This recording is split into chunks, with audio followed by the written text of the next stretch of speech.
हमारे देश में बहुत से छोटे बड़े मंदिर हैं। जितने मंदिर है उतनी ही उससे जुड़ी कहानियाँ भी है और ये सारी जगह हिंदुओं के लिए बहुत प्रिय है। और शायद ही कोई ऐसा होगा जो मंदिरों में दर्शन करने ना जाता हो, पर बहुत कम लोग मंदिरों के पीछे के पौराणिक सत्य के बारे में जानते हैं। तो उन्हीं में से एक है केदारनाथ धाम मंदिर। तो दोस्तों, आज मैं आप सभी को केदारनाथ धाम के कुछ ऐसे रहस्य के बारे में बताऊंगी जिसे बहुत ही कम लोग जानते हो गए। भगवान शिव जी खुद यहाँ पर 24 घंटे विराजमान रहते हैं और ऐसे में जो भी केदारनाथ धाम की कहानी को सुनता है वो धन्य हो जाता है। तो अगर आप सभी लोग भी केदारनाथ धाम मंदिर के बारे में जानना चाहते हैं तो आज की इस वीडियो को अंत तक जरूर देखें। दोस्तों, इसका पहला रहस्य है कि केदारनाथ धाम मंदिर का निर्माण किसने और क्यों किया। ऐसा कहा जाता है कि केदारनाथ मंदिर से पहले यहाँ पर एक दूसरा मंदिर हुआ करता था जिसे पांडवों ने बनाया था, लेकिन वक्त के चलते वहाँ पर मंदिर विलुप्त हो गया और उसके बाद जगत गुरु आदि शंकराचार्य जी केदारनाथ आए। फिर उन्होंने केदारनाथ धाम का निर्माण करवाया। आप लोगों को बता दूं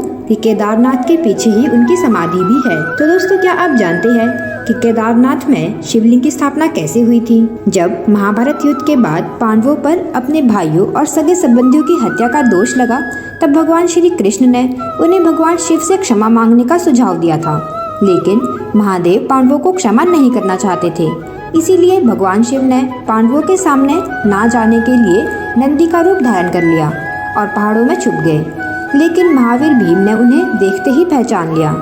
फिर भगवान शिव के दर्शन करने के लिए पांडवों ने एक योजना बनाई। फिर भीम ने विशाल रूप धारण करके अपने दोनों पैरों को फैलाकर कैलाश पर्वत की ओर कर दिए। सभी पशु भीम के पैर के नीचे से गुजरने लगे, लेकिन नंदी के रूप में भगवान शिव भीम के पैर के नीचे से नहीं निकले। फिर पांडवों ने भगवान शिव को नंदी के रूप में पहचान लिया और नंदी को पकड़ने लगे। फिर नंदी धरती में समाने लगे।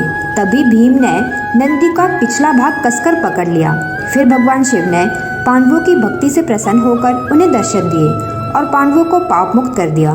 कहा जाता है कि तभी से भगवान शिव यहाँ नंदी की पीठ की आकृति के रूप में पूजे जाते हैं। माना जाता है कि इस नंदी का मुंह नेपाल में निकला था, जहाँ भगवान शिव की पूजा पशुपतिनाथ के रूप में की जाती है। और दोस्तों, इसका दूसरा रहस्य ये है कि केदारनाथ धाम में एक तरफ करीब 22,000 फीट केदार और दूसरी तरफ 21,600 फीट ऊंचा खर्चकुंड और तीसरी तरफ 22,700 फीट ऊंचे भरतकुंड के पहाड़ है। और इसके साथ ही वहाँ 5 नदियों का संगम भी है। यहाँ मंदाकिनी, मधुगंगा, क्षीरा, सरस्वती और स्वर्गौरी है। और इसी के किनारे है केदारनाथ धाम, जहाँ सर्दियों में भारी बर्फ और बरसात में बहुत ज्यादा पानी रहता है। रहस्य की यहाँ तपोभूमि है। दूसरी ओर बद्रीनाथ धाम है, जहाँ भगवान विष्णु जी विश्राम करते हैं। और इसका तीसरा रहस्य है दीपक भी बहुत ज्यादा रहस्यमयी है। आपको जानकर हैरानी होगी कि ये दीपक 6 महीनों तक नहीं बुझता है। दीपावली महापर्व के दूसरे दिन शीत ऋतु में मंदिर के द्वार बंद किए जाते हैं, लेकिन 6 महीने तक मंदिर के अंदर दीपक जलता रहता है। 6 महीने के बाद मई में मंदिर के कपाट फिर से खुलते हैं।